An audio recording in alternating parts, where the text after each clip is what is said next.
A Short Life of Richard Baxter by W. G. Blaikie. Richard Baxter, 1615 to 1691. Richard Baxter was the son of a Shropshire yeoman of the same name, and of Beatrice Adderley of Rowton in the same county, at which latter place he was born on the 12th of November, 1615. His mother was the daughter of Richard Adderley of Rowton, near High Ercall.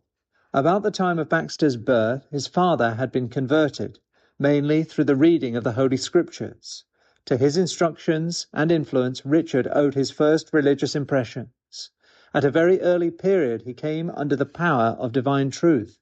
A book called Bunny's Resolution, by a Jesuit named Parsons, corrected by Edmund Bunny, was the means of the decisive change.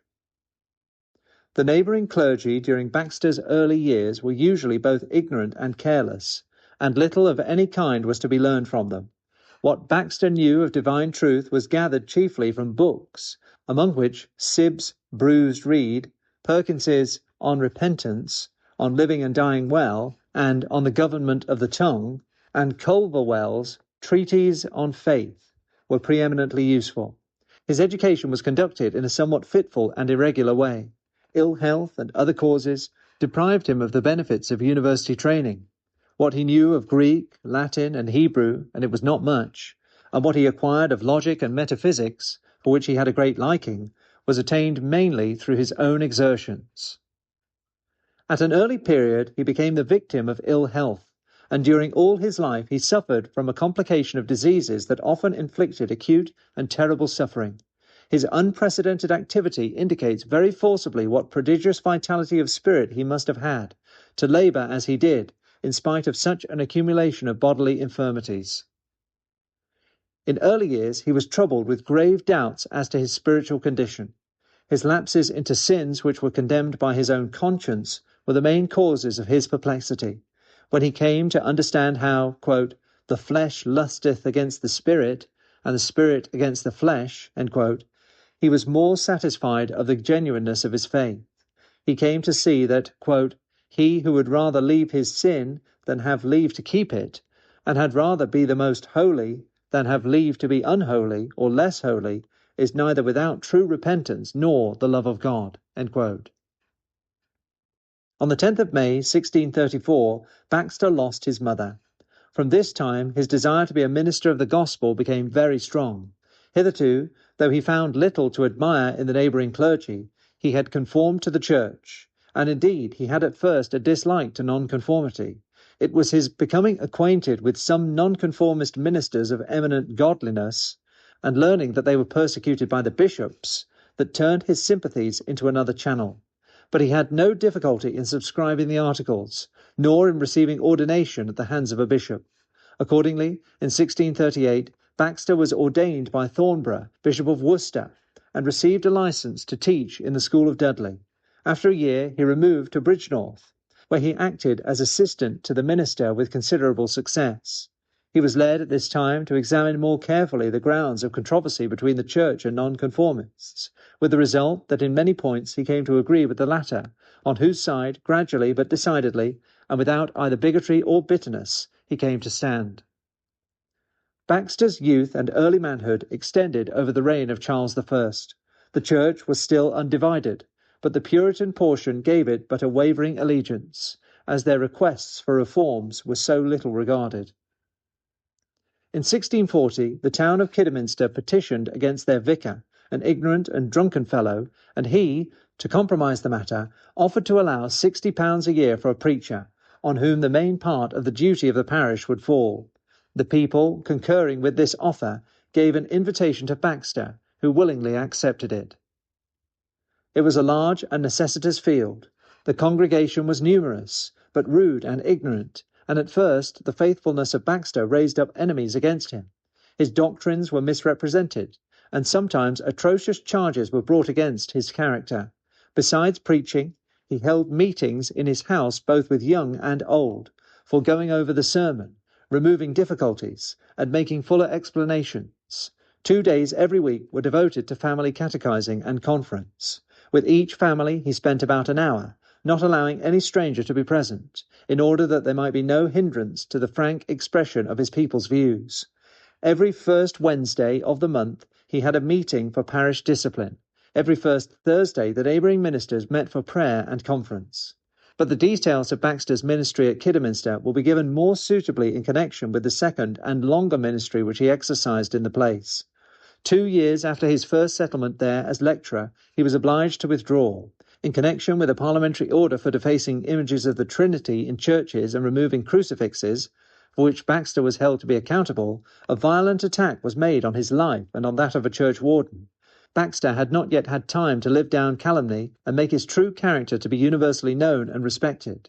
It was judged best, therefore, that he should retire for a time from Kidderminster and find employment in some other sphere.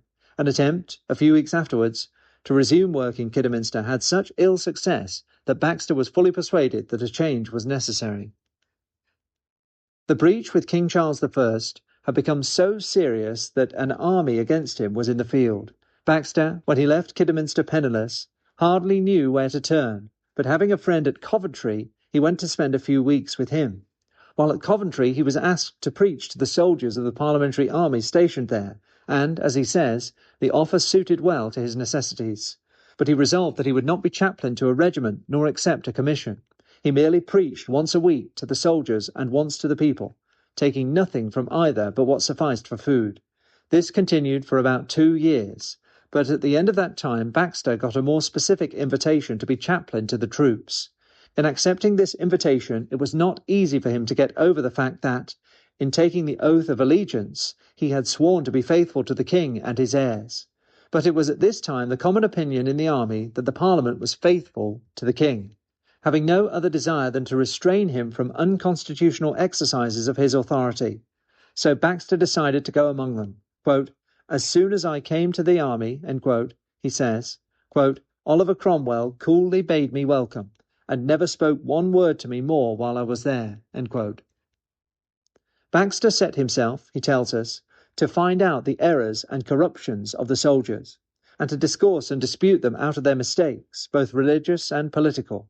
He found that the spirit of disputation, both on political and religious questions, was very rampant. His account of the army is by no means flattering, and conveys on the whole an unpleasant impression of the kind of religion that prevailed in it. One would suppose from it that there was much more of vainglorious disputatiousness among those who made a profession of religion than of the faith that works by love and purifies the heart.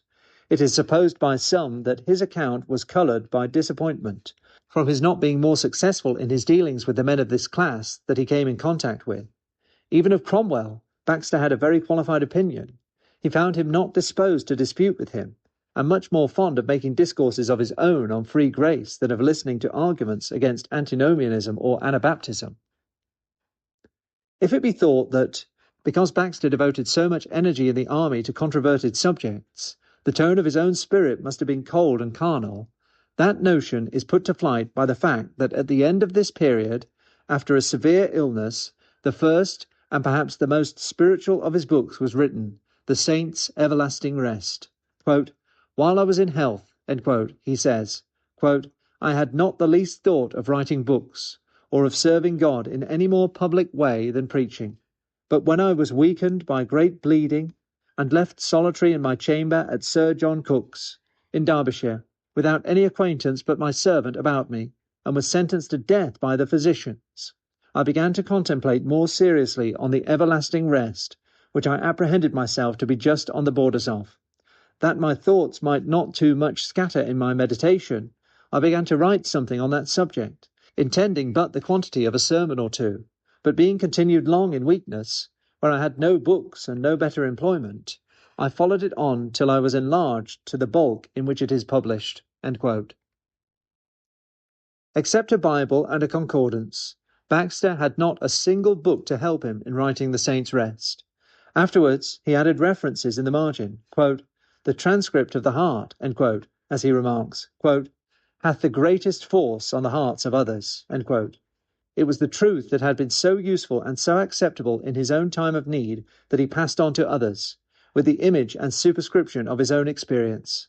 Amongst the books that have come from uninspired pens, it has been one of the most useful. The 14 years which succeeded, from the age of 31 to 45, may be called the golden period of Baxter's life. While he was lying sick and feeble from an attack of hemorrhage, after leaving the army, the people of Kidderminster had renewed the fight with their old vicar and his curate. Again they looked to Baxter, and the living having been sequestrated, they offered it to him. But Baxter would hear of nothing of the kind. He had insuperable scruples about what was called the, quote, etc. oath, end quote. All that he was willing to do was to resume the lectureship he had held before, for which he would expect a stipend of £100.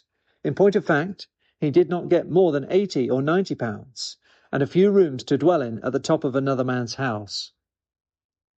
In his settlement at Kidderminster he showed the same disinterestedness which afterwards appeared in his refusing a bishopric.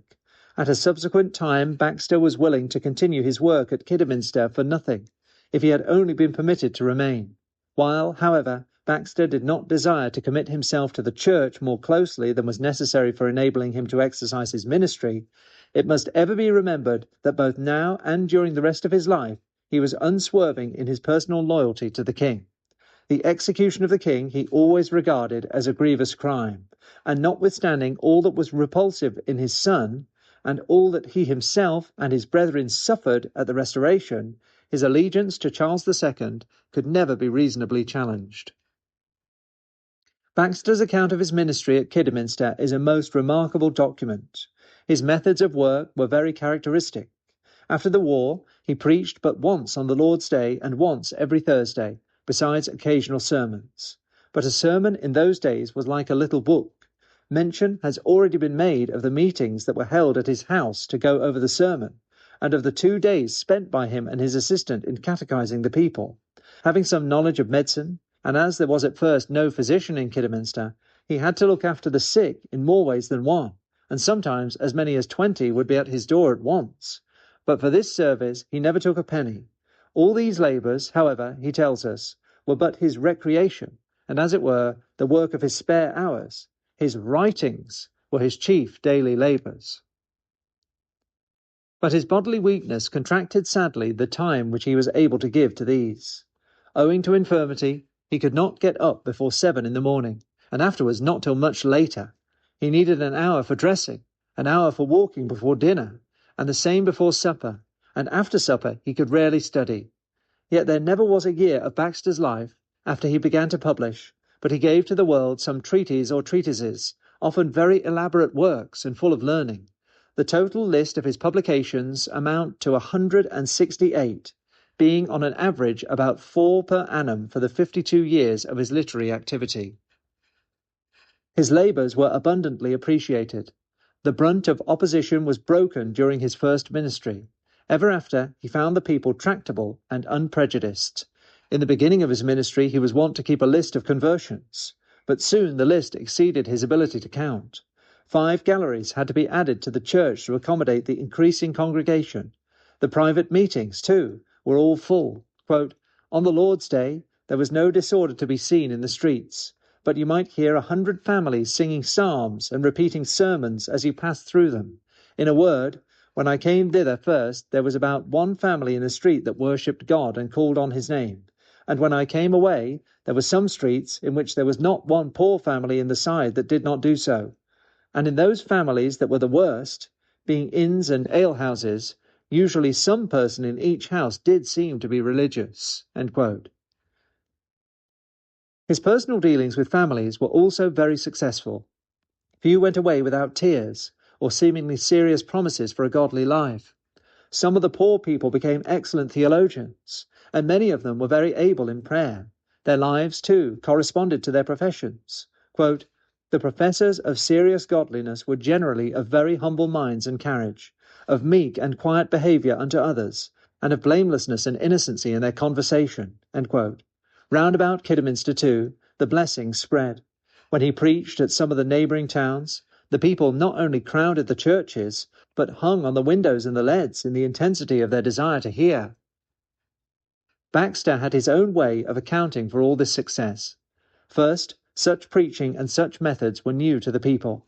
Then, being himself in the vigour of his spirits, having naturally a familiar moving voice, and yet speaking in the consciousness of his infirmity as a dying man to dying men, he riveted their attention and arrested their hearts. The success of his party in the war gave him a more advantageous position, as people are wont to give more attention to the supporters of a winning cause. His own character, too, helped his preaching.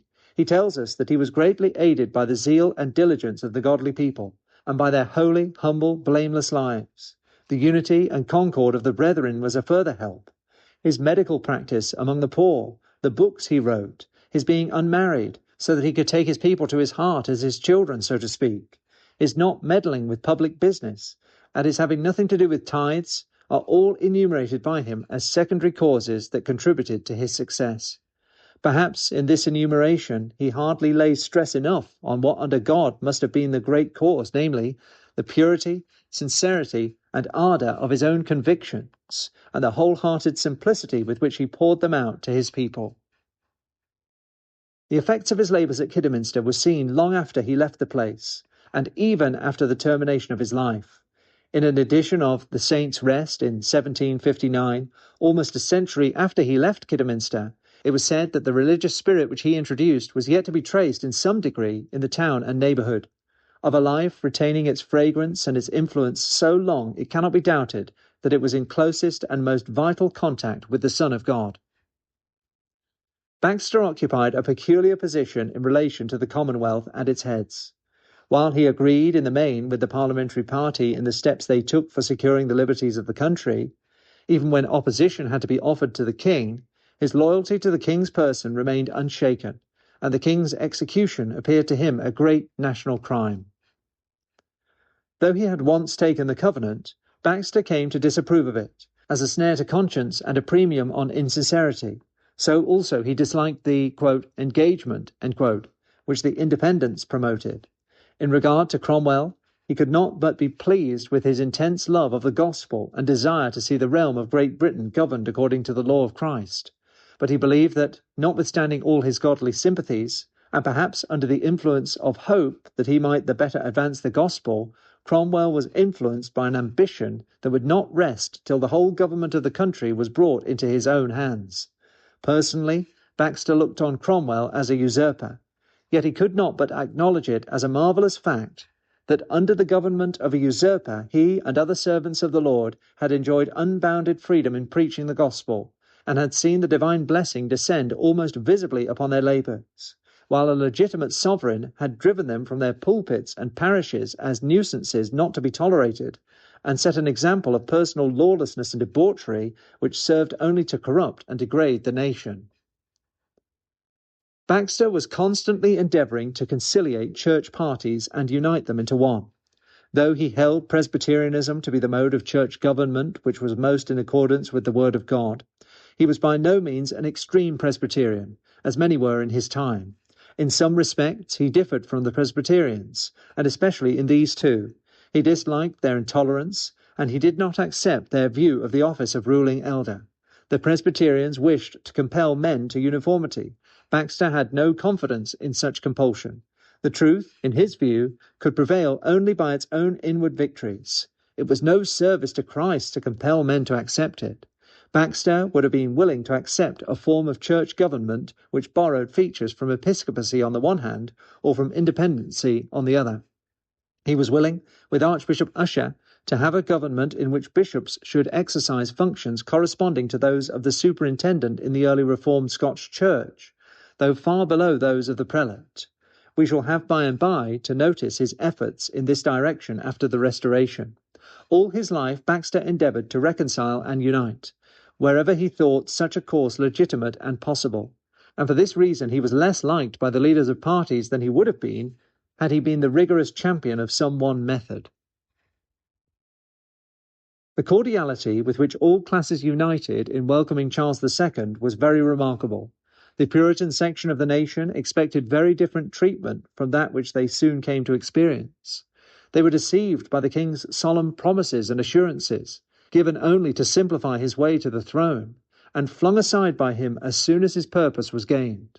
Some were even inclined to believe that he was now a regenerate man, For Charles, while on the continent, had been mean enough, when Puritans were within hearing, to pretend to extraordinary fervour in his private devotions, wishing them to believe that he was a converted man. Baxter and his friends were full of hope that an ecclesiastical compromise would be effected, by means of which the various parties would be embraced in a single church. And at first it seemed as if things were tending in that direction. The Puritans were a powerful body, and it was desirable not to offend them at first. Baxter and others were appointed chaplains to the king, and once Baxter preached before his Majesty. In an interview with him he urged his views very solemnly and powerfully in favour of liberty and of union, and besought the king not to imagine that the Puritans were actuated by want of regard for him, but solely by a regard for the highest welfare of the kingdom. The king listened very attentively, and gave a gracious answer, expressing his desire to forward all that had been laid before him, insomuch that one of the ministers present, Mr. Ashe, burst into tears, and could not forbear expressing what gladness the promise of his Majesty had put into his heart.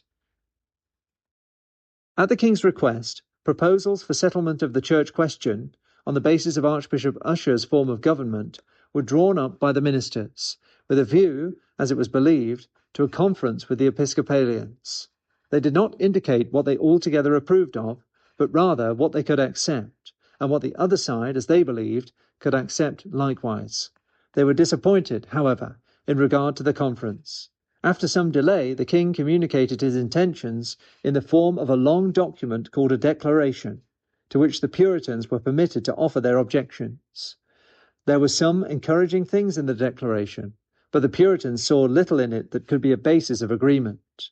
At last a meeting was brought about, the famous Savoy Conference, between certain bishops and certain Puritans, but on the part of the bishops there was no attempt at conciliation.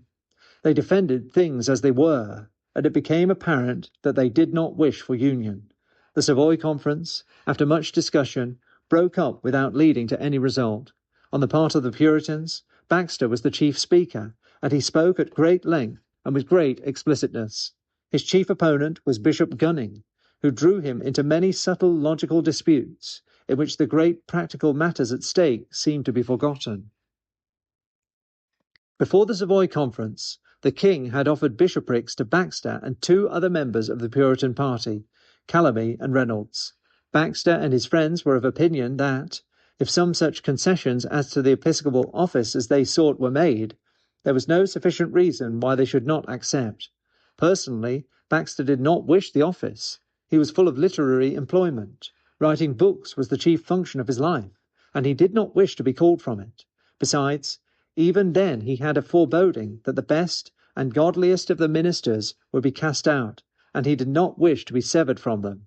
He saw that the bishops would have the painful duty of silencing these ministers in their dioceses, and he was afraid that even if any modification were conceded as to the bishop's office, it would be withdrawn in a short time. For himself, Baxter explicitly refused. Calamy declined also, but Reynolds accepted the offer, on the understanding, as he told Baxter, that a bishop and a presbyter did not differ ordine sed gradu, and that he accepted the place as described in the king's declaration, and not as it stood before. The result of the Savoy Conference showed that if Baxter and Calamy had accepted, they would have been in a very false position, and Reynolds soon found that, whatever his own understanding or wish might have been, no change was really effected in the character of the office. Having refused the bishopric of Hereford, Baxter's request for himself was simply that he might be allowed to remain at Kidderminster.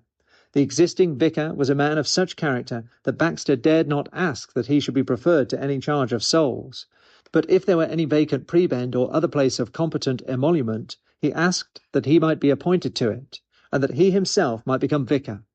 But if there should be any insuperable barrier to that arrangement, Baxter was willing to return to Kidderminster as curate, for his sole desire was to continue his ministry among his beloved flock. Did ever such a thing happen before or since in the Church of England or anywhere else?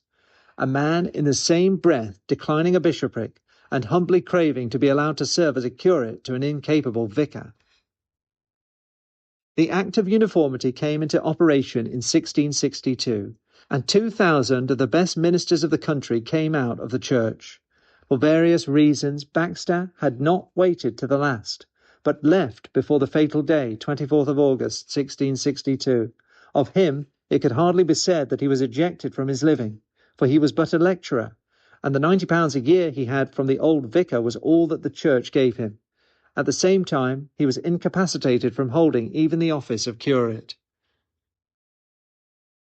Baxter's desire to continue at Kidderminster was sternly refused. The persons who instigated the refusal were Sir Ralph Clare, an old royalist, and Dr. Morley, bishop of the diocese. Baxter offered to the vicar to do his work for nothing, but in vain.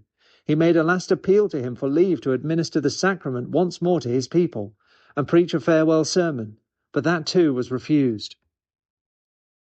Thus ended the ministry of Richard Baxter in the Church of England. The work of St. Bartholomew's Day was a grievous blow to the cause of evangelical truth and life. The effects of it were felt in England for more than 100 years. No doubt a great testimony was borne to Christian principle and Christian conscience. It was a marvellous act of allegiance to conscience that, rather than violate it, 2,000 men abandoned their means of living, under circumstances and conditions, too, that rendered it almost hopeless for them to attempt to make a livelihood in any other way. After all, it was not the mere ejection of the ministers from their livings that constituted the blow to evangelical religion, but the law that forbade their continuing to live near their flocks, or minister to them, or continue that influence which they had exercised so long with the best results. We shall see how it fared with Baxter, who removed to London and tried there to find some field for the exercise of his ministry, but was harassed nearly the whole remainder of his life with vexatious opposition and interruptions, and even in his old age treated as an alien and an enemy. It is hard to believe that within 3 weeks of St. Bartholomew's Day, Baxter was married to a youthful wife, Miss Margaret Charlton, daughter of a county gentleman in the neighbourhood, had been greatly benefited by his ministry while residing with her widowed mother at Kidderminster. Notwithstanding Baxter's known sentiments in favour of ministerial celibacy, an affection had sprung up between them, of which marriage was the natural result. This event would probably have happened sooner, but the negotiations with the king, the Savoy Conference, and other public transactions had interfered, and it was only after Baxter had been separated from his pastoral charge that the purpose was carried into effect. As his wife had a small portion, and as Baxter, from his books and otherwise, was in possession of some means, they were not confronted with the spectre of poverty which so many of the ejected ministers had to face. Still, the 19 years they spent together was a troubled time, and but for their warm affection for each other, and enjoyment of the peace that passeth understanding, there would have been little sunshine in their wedded life. The prohibition to exercise the ministry was carried out with great rigour and harshness. Once, when Baxter was expected with a few others at a friend's house to pray for a dying woman, 2 justices of the peace came with the Parliament's sergeant-at-arms and apprehended them, but fortunately missed them. Some of the Puritans had been hoping for a relaxation of the law, but in place of this being granted, an act was passed in June 1663 to the effect, quote, that every person above 16 years old, who should be present at any meeting, under colour or pretence of any exercise of religion, in other manner than is allowed in the liturgy or practice of the Church of England, where there are 5 persons more than the household, shall, for the first offence by a justice of the peace be recorded, and sent to jail 3 months till he pay £5, for the second offence 6 months till he pay £10, and for the third time, being convicted by a jury, shall be banished to some of the American plantations, excepting New England or Virginia. End quote. Baxter was mainly occupied during his first 3 years' residence in London with his books. He occupied himself likewise with endeavours to promote the work of John Eliot, the noble missionary to the American Indians. At the end of 1665, things looked ill for the country. Quote, war with the Hollanders, which yet continueth, and the driest winter, spring, and summer that ever man alive knew. The plague hath seized on the famousest and most excellent city in Christendom, and at this time nearly 8,300 die of all diseases in a week. Oh, how is London, the place that God hath honoured with his gospel above all places of the earth, laid low in horrors, and wasted almost to desolation by the wrath of God, whom England hath contemned." With beautiful devotedness, several of the ejected ministers of London returned to the scenes of their former labours, and preached to their flocks from the pulpits from which their successors had fled in terror. Yet, in the midst of these scenes, the Parliament, which had gone to Oxford to avoid the plague, was busy with an act fitted to make the cases of the silenced ministers more intolerable than before. Baxter himself was now at Acton, a few miles out of town, which continued for a time to be his place of abode. In 1666, another fearful calamity befell London, the fire which consumed a large part of the city. One good came out of this catastrophe. The churches being burnt, and the parish ministers gone, the nonconformists were now resolved to brave all dangers and preach till they were imprisoned. Some of the churches that were not burnt had able and earnest ministers, among whom were Dr. Stillingfleet, Dr. Tillotson, and Dr. Whichcote. Baxter regarded this as a source of satisfaction, but the prominent men in the church fancied themselves quite competent for the whole work of the country, and they were desirous to silence the rest. Good Lord Chief Justice Hale proposed a bill with a conciliatory tendency, but the bishops were alarmed, and nothing was done. Baxter's friendship with Chief Justice Hale was one of the happiest episodes in his life. His integrity, patience, and soundness as a judge were admitted by all. He was the great means of rebuilding London, judging of all disputed questions, and removing a multitude of hindrances. His style of living was plain and simple. His diligence as an author brought out books extending to 4 volumes in folio. His conversation on religious subjects was most interesting and edifying. Towards Baxter he showed the greatest respect, and even when he saw that the people were crowding into Baxter's house to hear him preach, Hale, instead of trying to hinder them, seemed pleased and happy. But the clergyman of the parish was a man of very different character. He hated Baxter, and was shocked to find many of his parishioners going to his preachings. In 1670, Baxter was arraigned for holding conventicles, and thereafter committed to prison. After a time, he was discharged on a technical ground, but his residence at Acton could not be continued, and he removed to Totteridge, near Barnet. The Act against conventicles had expired, so that nonconformists were hoping for more liberty in preaching, but ere long it was renewed with more restrictive enactments than ever. But though Parliament was more severe, the King became more lenient. Through the personal interposition of His Majesty, what was called, quote, the indulgence, end quote, came into operation in 1672, and Baxter and his friends found more liberty to preach the gospel. Baxter returned to London, and endeavoured, as we shall see in the next section, to find a more regular sphere for his ministry. The 9 or 10 years that had now elapsed since he left Kidderminster had been ill-fitted for regular work. The sad condition of the ministers and congregations that had suffered on St. Bartholomew's Day was a continual source of depression. Moving about from place to place was unfavourable for writing books. The plague and the fire were additional elements of disturbance and distraction. Occasionally hope would revive that an accommodation might be brought about, whereby the more moderate of the various schools might find a place in the church, but all such hopes were doomed to disappointment. Baxter's chief employment was writing books, and it is marvellous how much he accomplished. He laboured under the disadvantage, which one might have thought fatal to him as a writer, of being separated from his library. On leaving Kidderminster he had to store his books in some old cellar, where damp and the rats made sad havoc of them. It was 12 years before he was able to get them removed to London, and very soon after they were attached by process of law. Between the years 1665 and 1670, Baxter laboured diligently on some of his most important works. During this period, too, he had a discussion and correspondence with Dr. John Owen about terms of agreement among Christians of all parties. Out of this, however, no practical result came. With a man of very different character, the Scotch Earl of Lauderdale, he had some correspondence, in which Lauderdale asked him to go to Scotland, to try to bring about more settlement there, and offered him a bishopric or a professorship, or such other position as he might desire. Baxter excused himself, partly on public grounds and partly on the ground of health, as he did not think he could live in Scotland. Strange to say, his opinion of Lauderdale was not altogether unfavourable, though the Earl turned out so cruel a scourge to his co-religionists that his name became a byword.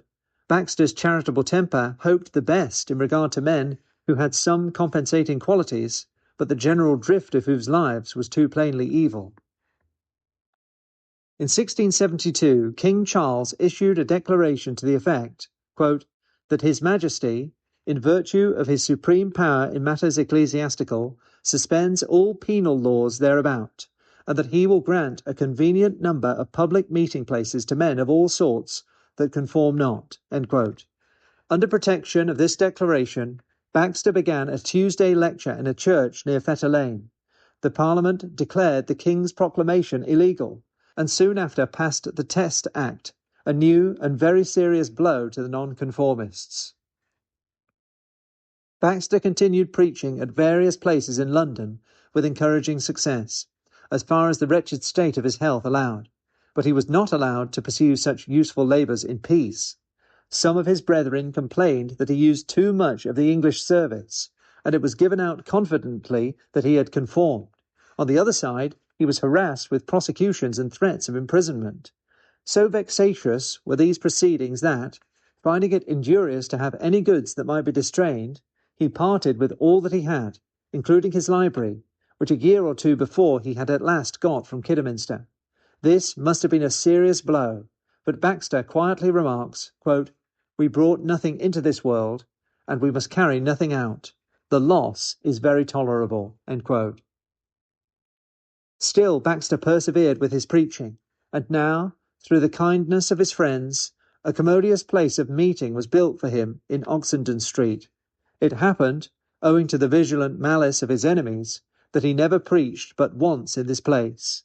He was obliged to let it stand empty, paying £30 per annum for the ground rent, and glad to preach for nothing near it, in Swallow Street, in a chapel which someone had built on speculation. In 1681, Baxter was visited by a great domestic trial, the death of his beloved wife, to whom he was deeply attached, and who had been a great comfort to him. Mrs. Baxter was taken away just before the storm broke on her husband in its greatest severity. The worrying efforts to bring Baxter to account for continuing to preach in London went on more fiercely than ever. On the 14th of August, 1682, after a short period of retirement, he had returned in miserable health, and on the 24th, after preaching, when in an extremity of pain, he was suddenly surprised by an informer, accompanied by many constables and officers, who rushed in, apprehended him, and served on him one warrant to seize his person for coming within 5 miles of a corporation, and other 5 to distrain for £195 for 5 sermons. He was on his way to prison when he met his medical attendant, who sent him back, and took oath that he could not go to prison without danger to his life. But his goods were seized, and he had to take secret lodgings in another place. Baxter was troubled also by money matters. In 1672 he had lost nearly all that he possessed, the king having caused his exchequer to be shut, where Baxter had deposited his money. His goods and books had been distrained for payment of fines. His chapel had had to be closed, and now a sum of £600, which had been bequeathed to him to be paid to 60 ejected ministers, was sued for in Chancery and given to the king. When James II succeeded to the throne, the Puritans were chastised with scorpions. Baxter was one of those against whom a determined effort was made. His trial, under Judge Jeffreys, at the beginning of the reign of James II, may well be regarded as the most flagrant instance of the miscarriage of justice and the most scandalous outrage on the forms of law and the dignity of a judicial court that our history supplies. The scene is graphically described in the first volume of Macaulay's History of England. The charge against Baxter was that his paraphrase of the New Testament, which had been published shortly before, was a seditious and scandalous book. He had had the hardihood to say something against the sufferings of the nonconformists. When the trial came on at Guildhall, Jeffreys first attempted to browbeat Poxelfen, Baxter's advocate. Quote, "Poxelfen, I know you well. This is an old rogue, a schismatical knave, a hypocritical villain. He hates the liturgy. He would have nothing but long-winded cant without book." End quote.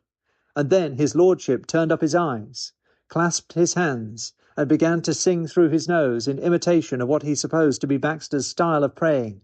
Quote, "Lord, we are thy people, thy peculiar people, thy dear people." End quote. Poxelfen gently reminded the court that his late majesty had thought Baxter deserving of a bishopric. Quote, "And what ailed the old blockhead then?" End quote, cried Jeffreys. Quote, "that he did not take it." End quote. His fury now rose almost to madness. He called Baxter a dog, and swore that it would be no more than justice to whip such a villain through the whole city. When the lawyers were silenced, Baxter himself attempted to put in a word. Quote, "My lord," end quote, said the old man, quote, "I have been much blamed by dissenters for speaking respectfully of bishops." End quote. Quote, "Baxter, for bishops," end quote, cried the judge. Quote, "That's a merry conceit, indeed. I know what you mean by bishops, rascals like yourself, Kidderminster bishops, factious, snivelling Presbyterians." End quote. Again, Baxter essayed to speak, and again Jeffreys bellowed, quote, "Richard, Richard, dost thou think we will let thee poison the court? Richard, thou art an old knave. Thou hast written books enough to load a cart, and every book as full of sedition as an egg is full of meat. By the grace of God, I'll look after thee." End quote.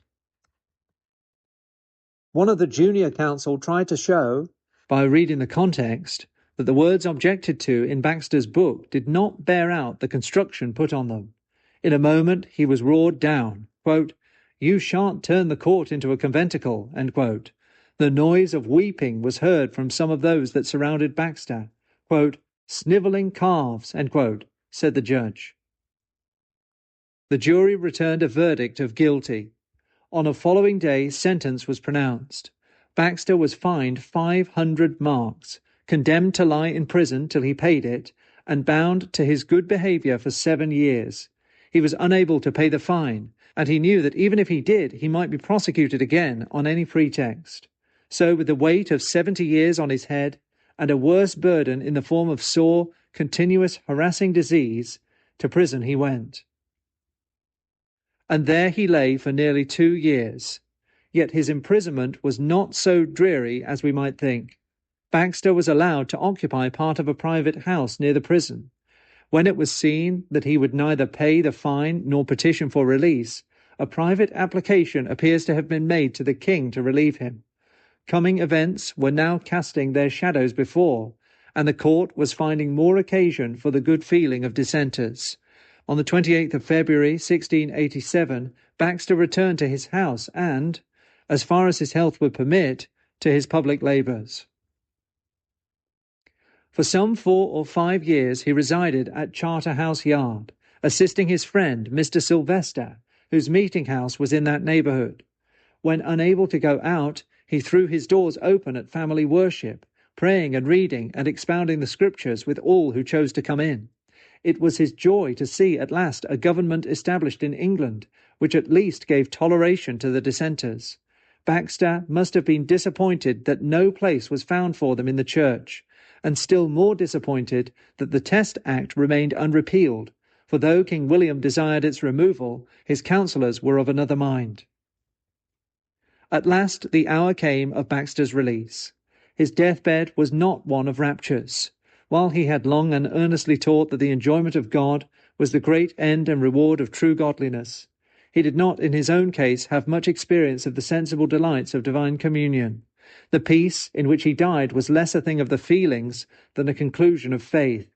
He knew whom he had believed, and he knew that of God's infinite mercy all was well with him. He felt himself to be a great sinner, and saw that if he were to be tried by his works, it would be easy for God to condemn him for the best of them all.